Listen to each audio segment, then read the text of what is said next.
Hi everyone, Albena from Bulgarian Mama's Cooking here, and in today's video I'm going to show you how to make Phyllo dough Turkish delight pie. So if this sounds interesting, then keep on watching.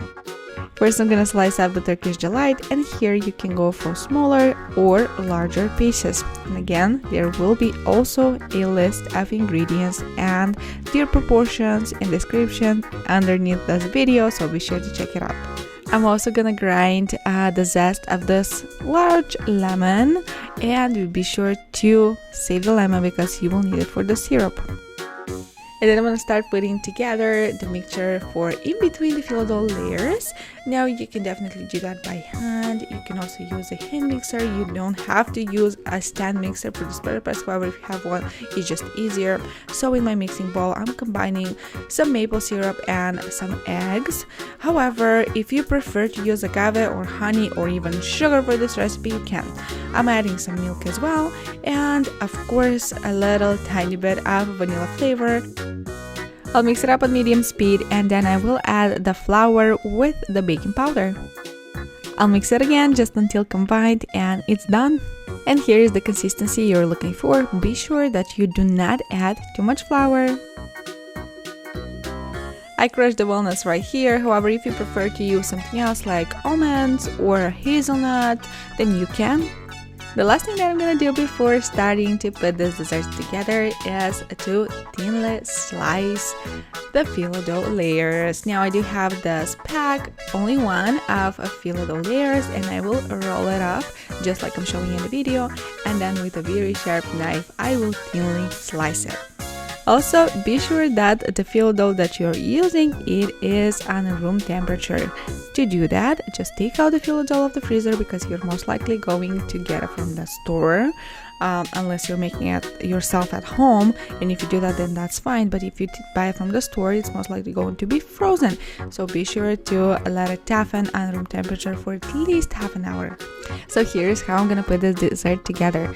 On the bottom of the pan, I'm gonna put a little tiny bit of the mixture just to cover the bottom, and then I'm going to evenly distribute a little tiny bit of the Phyllo dough layers.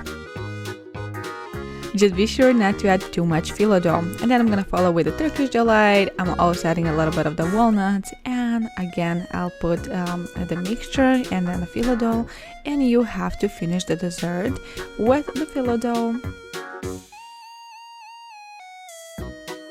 I will finish up the dessert with some butter, some room temperature butter, and I will evenly distribute it on top of the dessert.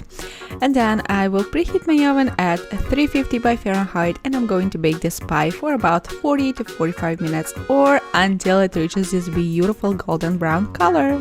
I'll let this beautiful pie cool down, and honestly I feel like you can definitely eat the pie just like it is right now without adding the syrup. But if you prefer something more juicy, then you definitely need the syrup. Now for today's recipe, I'm gonna do water and maple syrup, and I'm just gonna lightly warm up the water because the maple syrup is already liquid. However, if you prefer something sweeter and more ordinary, then you should do water and sugar, and that needs to be boiled. And I will leave exact instructions in the description, so be sure to check it out. I'm slicing up the pie, and here you can slice it up upon your liking. You can do bigger or smaller pieces, it doesn't really matter. And then before I go ahead and evenly distribute the syrup, I'm also gonna add a little tiny bit of fresh lemon juice. If you didn't know, the fresh lemon juice is a great step for the citric acid that most of the sugar syrups require. Also, before using the syrup, make sure that it is not hot. Now if it is, and you already put it on top of your delicious pie, then let it cool down, saran wrap it, and put it in the fridge for about an hour before you go ahead and enjoy it.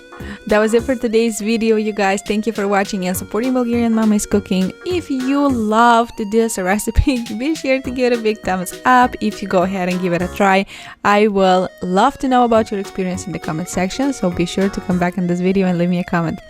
And if you have not yet and you want to support this channel and you're interested in such content, be sure to hit the subscribe button with the bell on, and I will talk to you very soon. Bye for now.